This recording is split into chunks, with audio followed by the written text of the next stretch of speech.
Magandang araw po sa inyo mga amigo. Kumusta po ang lahat? Kumusta ang bawat isa? Ayan po mga amigo, malapit na tayo mag 500,000 pero sabi nga ng isang ating subscriber, huwag nating isipin kung ilan yung darating o ilan yung magsusubscribe sa atin. Huwag natin pilitin. Pero ako naman po ay humingi. Mag-subscribe na kasi kayo. Yung ibang di pa nagsusubscribe at nanonood lang. Madali lang po yun. Pindutin mo yung subscribe button and then pagkayari nun, i-ano nyo, yung nakalagay doon all para ma-notify kayo. So, malapit tayo mag 500,000 pero syempre hoping na maka 500 tayo bago man lang umuwi o bago lang umuwi ng Pilipinas o after natin makauwi sa Pilipinas. So, ano pa man, maganda yon kasi para ma-experience nyo po mga amigo yung buhay nila Chamame. Ma-experience, malaman nyo kung ano yung totoong buhay ni Chamame dito sa Africa at saka pag uwi sa Pilipinas. Kaya, subscribe na kayo at para ma-notify kayo kung ano man yung mga ganap natin dito sa Africa at saka doon sa Pilipinas. Ayun, meron pang pagsinok. So ayun po, ngayong araw po mga amigo ay meron po tayong pag-uusapan at ito ay bago natin ito pag-usapan, yung napag-usapan na po namin ito ni Lenlen. So pasensya na po talagang namumula-mulat, talagang pawis ako dahil napakainit po ngayon dito sa Equatorial Guinea. Ayun po. So alam niyo naman po na nakakuha ng passport si Amir at si Vivian. Nauna pa nga nakakuha ng passport si Vivian at si Amir, di ba? Kaya sabi ko, sila yung hindi sasama sa Pilipinas. Pero ito po yung aking napag-obserbahan kay Chamame. Ito yung na-obserbahan ko kay Chamame. About po sa... Sabi ko kasi kay Chamame, nag-offer ako, Chamame, ano man yung decision mo about kay Vivian at kay Amir, kung mag-stay dito sa Equatorial Guinea, okay lang sa akin. Pero ang sabi ni Chamame ay, Rowel, hindi, napakamahal na ng gagasusin mo, papunta sila sa Pilipinas. Ako, pakakainin mo, si Misma, si Alima, si Sophie, ayan, tapos dadagdag mo pa yung dalawa, sabi niya sa akin. So, isang malaking responsibilidad po, yun po ang totoo lang. Malaking responsibilidad na si Amir at Vivian ay isasama ko. Ngunit ito po yung aking naisip at base po sa mga kaibigan ko at kay Lenlen, sabi niya, baka hindi magiging panatag ang loob ni Chamame kapag kasi minor de edad pa si Vivian at saka si Amir. Hindi magiging panatag ang loob niya kapag hindi nasama yung dalawa na to. Dati from the start po, from the beginning mga amigo, kasi yun kasi yung inaisabi ko kay Chamame. Na Chamame, gusto ko tang tulungan, pati yung mga anak mo, sila misma, yung mga babae na punta sa Pilipinas. Pero hindi ko naisip na minor de edad din pala, nga pala sila Vivian at Amir. So ang naisip ko, paano pag si Vivian at Amir ay nag-stay dito, sinong tatayong nanay? Ano ang mangyayari, di ba? Ano ang mangyayari kay Vivian at Amir? Possible niyan, baka hindi makapag-aral na maayos. So, gusto kong kausapin si Chamame ngayon, hindi pa niya alam yung sasabihin ko sa kanya, ngunit gusto ko na pag-isipan niyang mabuti. Buenas tardes, Mami Guapa. Buenas tardes. ¿Qué tal? Qué bien. Bañado, cocido, cocinar, comer, todos. Ahora, ¿cómo va tu corazón? Un poco bien. Poco bien. Poco bien daw ang kanyang puso, mga amigo. Ayan. Chamame, no?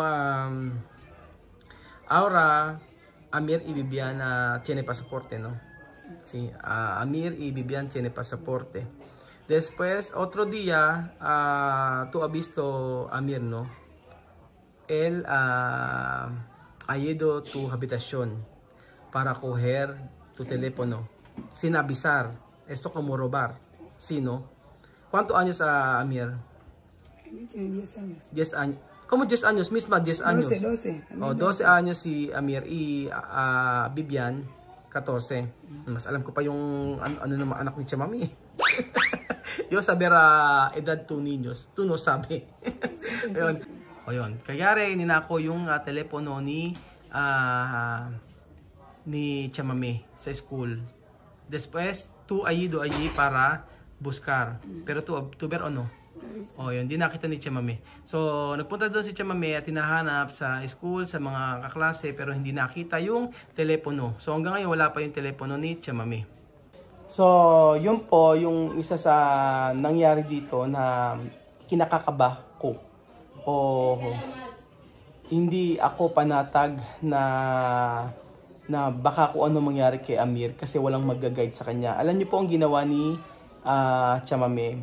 Pasensya na po pero matindi po yung parusa na ginawa ni Chamame kay Amir. So, hindi ko alam pero siguro yung time na yung galit si Chamame at yun yung ginawa. Kailangan ko pa ba sabihin? So, may ginawa po si Chamame kay Amir at sobrang higpit po ng parusa na ginawa niya. Yung parusa na yon talagang hindi niya makakalimutan. Chamame, no? Después, cuando venir aquí tú hacer mal con tú hacer disiplina con Amir, no? Pero no habla. Sabi ko yon, disiplina niya po si Amir na mabuti. At awang-awa ako sa bata kasi sabi ko, hindi ko kayang gawin sa anak ko. Yun, hindi ko kayang gawin sa anak ko. Yung ginawa ni Chamame. Pero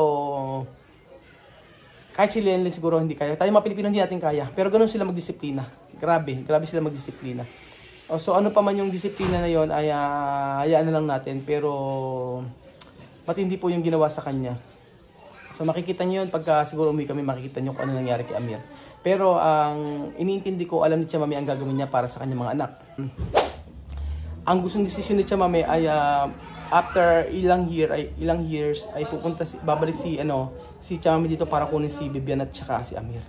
So iniisip ko na kung babalik si Chamame agad-agad dito o ilang years, 2 years o ano na yun, napakatagal na panahon noon. Ano na yun nangyari kay Amir at kay Vivian?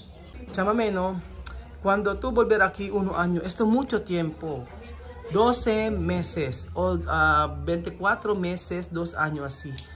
Esto meses, mucho tiempo. Tú no sabes, tu corazón no calma. ¿Tú sabes? Tu corazón no... sí. So, yun sabi ko kay Chamame, sabi ko, pagka ako 12 months, 1 year, o 2 years na nasa Pilipinas siya, ang puso niya ay hindi nakakalma. Sabi ko, isip din niya ay hindi siya mapapakali kasi may dalawa siyang anak dito na may edad na maiiwan. Yun ang sabi ko kay Chamame. Kasi ang iniisip ni Chamame, yung pamasahe papunta sa Pilipinas. Yun yung iniisip niya, at saka yung gagasusin ko sa lahat ng pagka sa eskwelahan, sa school, sa Pilipinas, lahat-lahat. Amir, Vivian, ven. Yo quiero hablar contigo, ¿no? Ano? Vete ahí, sienta aquí, por favor. Amir, Vivian. Sí, no hay problema. No, aquí, no hay problema. Sienta aquí, ¿no? Ayan. Escucha, ¿no? Ahora yo hablando con tu mamá, ¿no? Porque tu mamá ha dicho, tú tienes pasaporte, ¿no? Él tiene pasaporte, ¿no? Chamame, ayan, meron na silang passport at sabi ko, ang iniisip ni Chamame lagi yung gagastusin ko sa Pilipinas, lalo na sa ticket kasi napakamahal po talaga ng ticket, mga amigo. Halos 1.5 o 150,000, mga ganun po yung aking gagastusin sa isang tao. Sabi ni Chamame ay actually meron naman din na magtitingin pa ako baka may mas mura pa doon. Tapos ang sabi ni Chamame, sige, wag na muna natin isama, after ilang years saka na natin sa isama. Kaso sabi ko, Chamame, kung araw-araw iisipin mo si Vivian at Amir kung ano mangyayari sa kanila dito, kung ano nangyayari sa kanila, kung nakakapag-aral ba o ano, sabi ko, ayoko ng ganun kasi lagi kang mag-iisip araw-araw. Ganun. So, napag-usapan namin ni Lenlen, ang sabi ni Lenlen sa akin ay bahala ka. Yun ang sabi niya sa akin, bahala ka. Yun ang sabi niya sa akin, bahala ka kung saan ka magiging okay, sabi niya sa akin. So, Vivian, no? Tú como yo, esto segunda padre, no? Y tú también, no? Yo no tu bebé, ¿no? Pero yo, ¿no? Como tú, como mi hijo, así, como mi hijo en sangre, así, porque yo tengo amor con esta familia, ¿entiendes, no? Vale, ¿no? Chamame, deja esto para billete, no pensar esto billete, no pensar esto situación o no pensar esto responsabilidad, esto responsabilidad para mí. yo tiene responsibilidad para ti, para tu pamilya, no? So sabi ko kay Chamame, huwag isipin yung ticket, huwag niya isipin yung responsibilidad. Kasi pagka umuwi sila sa Pilipinas, automatic ako may responsibilidad sa kanila. Solo yo quiero tu corazón calmar y tu también tu cabeza. Por eso yo quiero llevar estos dos niños juntos con nosotros para tú no pensar más. Mucho, mucho. Yo no sé. ¿Tú no quieres? Yo no sé, yo no esperaba así, por Dios, mi cabeza está que no sé qué yo puedo decir. Sí. ¿Tú quieres ir a mi país juntos? Pero no hacer mal ahí, ¿ha? No puede pasar. Cuando tú vas ahí con mi país, no puede tu mamá enfadar cada día. Solo tú estudiar. Y también cuando tú quieres pasar conmigo. Porque esto es otro país, no este país. Chamame, tú no quieres así. Vamos ahí juntos.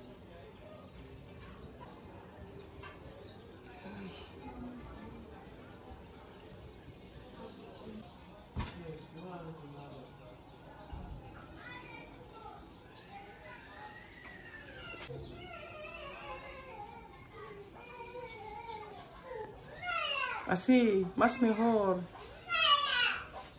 Más mejor.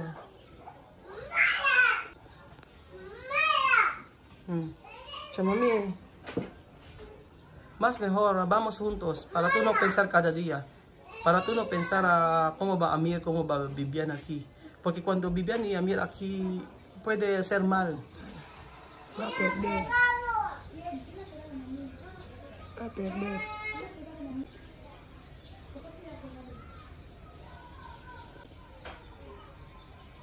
Solo pensar gasto, porque aquí hasta Filipinas mucho lejos, mucho dinero. Gasto todo ese persona, mucho dinero, no 1 millón, mucho dinero para todo esto. Billete. No con coche, avión, mucho dinero. Sí, esto es mucho dinero, la verdad. Pero solo pensar tu corazón. Cada día tú pensar, ¿cómo va estos dos niños? ¿No? Para tu corazón no pensar, porque Sandra grande, Sí. ¿no? Apoyo grande. Todo grande, todo grande. Todo grande, solo estos dos, mira. ¿No? So, ayun po mga amigo. Hindi ko alam kung ano ang sasabihin ni Tia Cesa.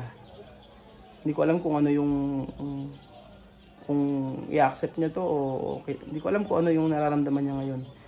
Pero hayaan na muna natin si Chamame na mag-isip.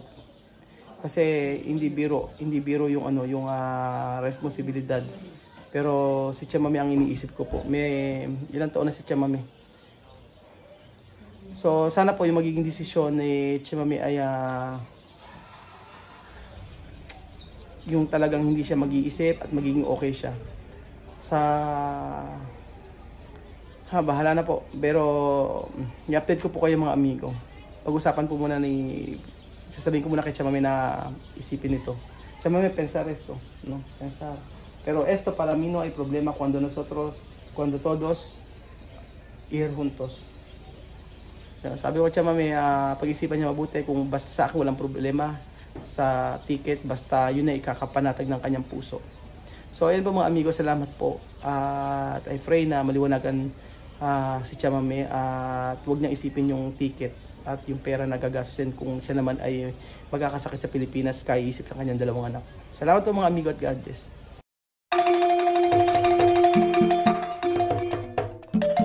Na-appreciate ko yung paano sila nagdadasal.